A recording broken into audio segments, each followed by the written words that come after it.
Good afternoon everybody and welcome to this week's video. I'm going to do that again just in case you saw me take my eye out there with that stick. Good afternoon everybody and welcome to this week's video. Good afternoon everybody and welcome to this week's video. This week's video? This week's video, not this week's video. Good afternoon everybody and welcome to this week's video. That's really tricky to say. Good afternoon everybody and welcome to this week's video. What I'm going to talk to you about is not spending all your money on gear and things like that, and making sure that you leave yourself some money to go places to take nicer pictures. You'll see that some of the photographs that I've taken recently have been in and around where I live, which is great, but every now and then you need to go somewhere a little bit more special, and that's where I'm trying to go today. I am currently somewhere between Mallaig and Arisaig, and the reason why will become apparent in a second. It has been the most stunning drive I've ever taken. I thought going through Glencoe was the very best, but this, if it doesn't beat it, it's pushing it quite hard.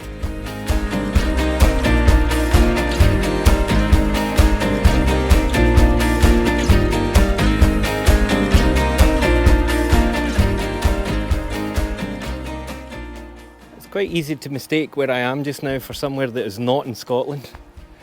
This is very, very white sandy beaches.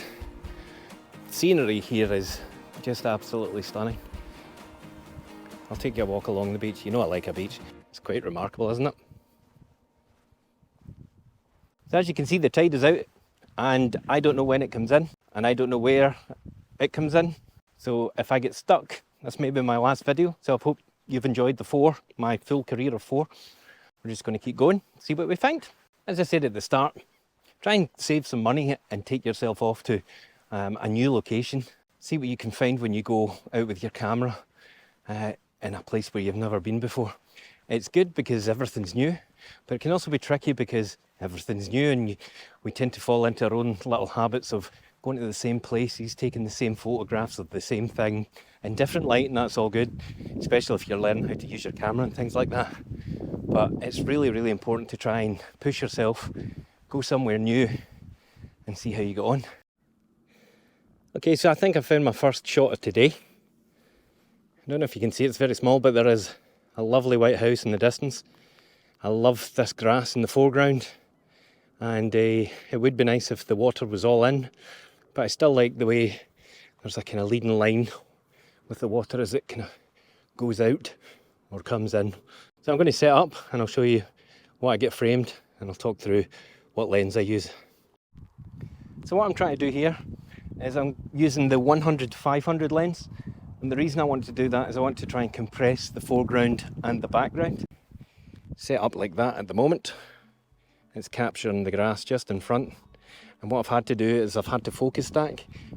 With the lens focused on the house in the distance, the grass is very, very blurry and out of focus, so I've taken an image of that as well, and I'll blend the two of them together in Photoshop. If it's any good, again, I'll put the photograph up.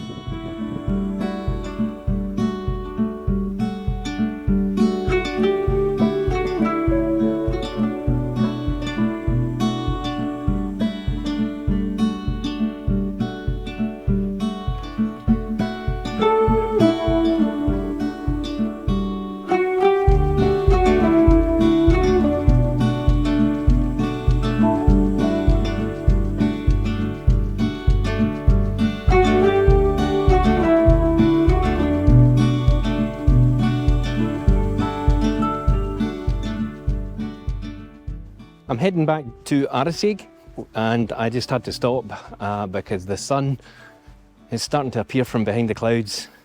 So super calm today, which is probably quite a good thing given the fact that, yeah, guess what? Brand new microphone, forgot to bring the wind.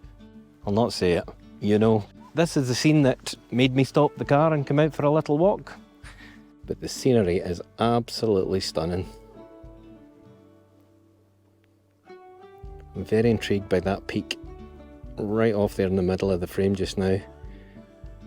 Need to find out what that is, and once I do, I'll pop that up on the video and you can see what that is. I probably should know, but I don't.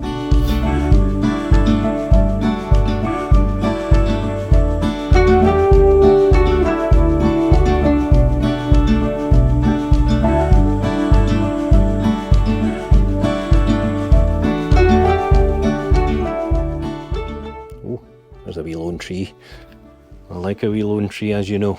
I'm going to go back to the car and then keep driving because there are about 16 more different locations I need to stop at on the way home because I seen them coming up and they look fantastic for photographs. And yeah, let's go.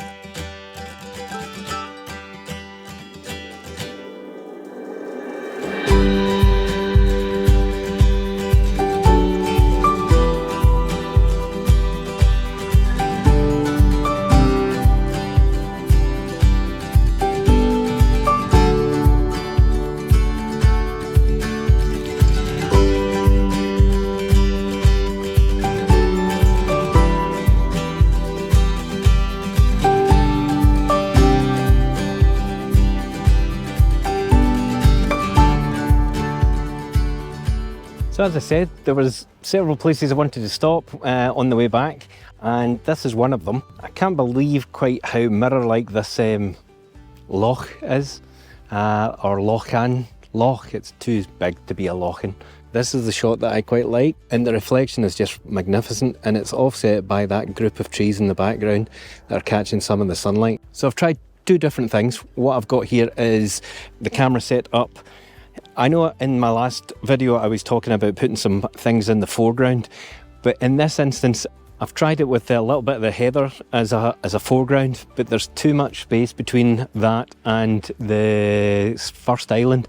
So I actually feel that in this instance the best thing to do here is to actually just use the reflection as the foreground, if that makes sense. It's a neater looking composition. I've tried it landscape and I've tried it portrait. I've tried it zoomed in and zoomed out a little bit. I might be a little greedy here, but it would be quite nice if an eagle flew down from there and landed right on that tree.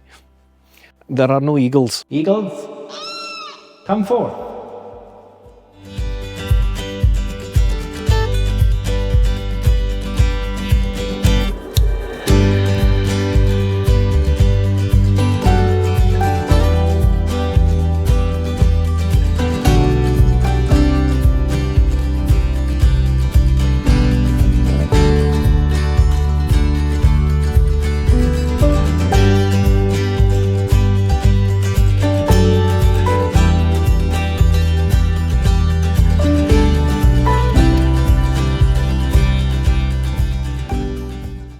Very, very quiet. This place is just magnificent. So I'm on my way to Glenfinnan. I'm halfway between Arisaig and Glenfinnan, which there is a viaduct that you may have heard of that's there. And that was part of my plan to come here to see the Glenfinnan viaduct and the Harry Potter train as it flies over the viaduct.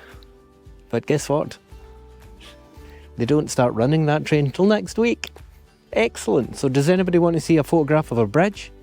Just a bridge? That's doing it a bit of a disservice. It's better than just a bridge. It's the Glenfinnan Viaduct, and it's a stunning piece of architecture. Stunning piece of architecture. Stunning buildy thing. Oh, and another thing. My good lady has told me that I should maybe give you a bit of history of the place that I go and visit. And given that I am an expert in all things Scottish and history related, I'm going to do that. This loch here, Loch Steve, was discovered by the Germans in 1974, and they built it using mainly Lego and hopes and dreams. And yeah, and it's Loch Steve. Here is Loch Steve. Tell you what though, we're getting close to 5 o'clock in the evening, and it has just been an absolutely spectacular day. Been surrounded by mountains, hills, mist, sun, rain, white sandy beaches, viaducts. Oh, it's been epic. I hope you've enjoyed it. I've had a ton of drone footage, and well, that's a load of Whilst I may not have talked too much about specific camera techniques, I have to admit I've just been very taken with the day and just what's going on round about me and making the most of it, because I don't know when I'll get back here. step for a hint, I actually do know when I'll be back here. I'll be back here in about 10 days, because I'm going camping for 5 days to North Ledaig, just north of Oban, and that's only about an hour from here. So when we go there, I think we'll be taking another wee trip up here. Hopefully the weather will be great at that point as well, because it's been fantastic, absolutely fantastic. Scotland is such a wonderful place. You need to come and visit.